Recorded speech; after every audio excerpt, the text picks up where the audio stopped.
Well, some say the Modi Sarkar is finally showing its true colors. Others say it's the government's prerogative, but nobody will contest that it's the first big political purge so far as the NDA government hunts down UPA government. Well, the funny thing here is that there's bipartisan hypocrisy at play. Both the Congress and the BJP have criticized the idea of appointing ultra-loyalists as governors, and we believe that this fresh fight throws up a very important question for us as Indian citizens to answer. Do we even need governors anymore? I think that's the best possible question from this controversy.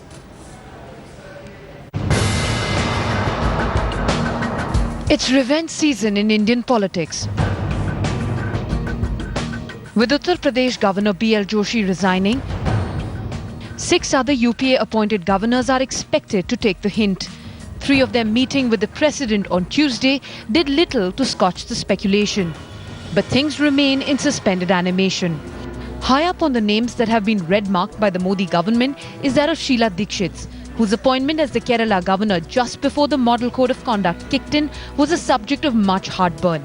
It's only been a few months since she gave up active politics, but her steely grit was there for all to see when she was asked if she would resign. I can't react to rumours.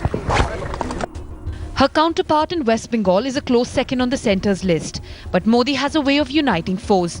And he did just that when Mamata Banerjee met with Governor M.K. Narayanan to assure him that he need not resign. Ironic, considering the two have been at loggerheads in the past. Having treaded over some toes to achieve victory, the BJP had several frayed nerves to soothe.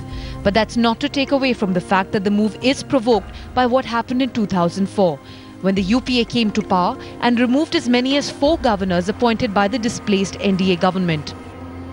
The showdown that ensued led BJP MP BP Singhal to approach the Supreme Court that delivered this judgment. That a change in government at the centre was no ground for changing governors in the states. It added that if it found the removal of governors to be suspicious, it could summon the union government to present evidence for the reasons of the removal.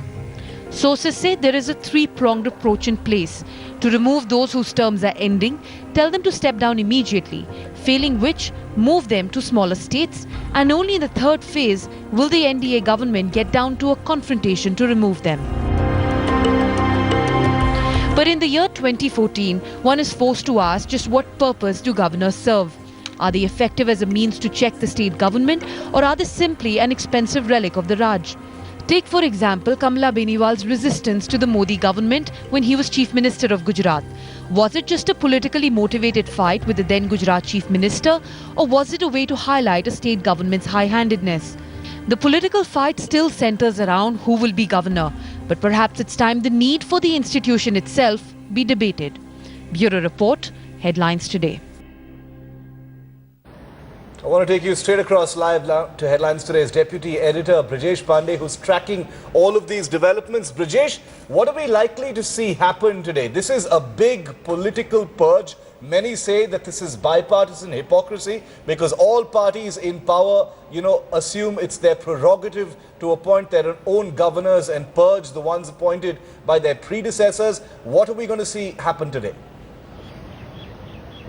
Well, Shiv, you're absolutely right, because Congress today, which is crying foul, were the first one when the UPA one came to power. They were the first one to go ahead and remove or say summarily sack 4 governors of the NDA regime, and it was one of those governors who went to the Supreme Court. And the irony is that it is based on the complaint led by BJP that the Supreme Court came up with a judgment that that you cannot summarily dismiss governors until and unless you have a very valid reason to do so. Yeah. But in this case, as we saw that B.L. Joshi yesterday resigned, but apart from this, every governor dig their hole and they said like they will not resign under any circumstances. Yes. But the government has a plan B, because if you remember, both M.K. Narayanan and B.N. Wangchu are wanted. The CBI wants to question them in Augusta Westland scam, and against Sheila Dikshit also, the Kejriwal government, before demitting office, they ordered an inquiry against her in a corruption case. So the government can use these reasons to as ground for removal of these governors. I I think by the end of the day,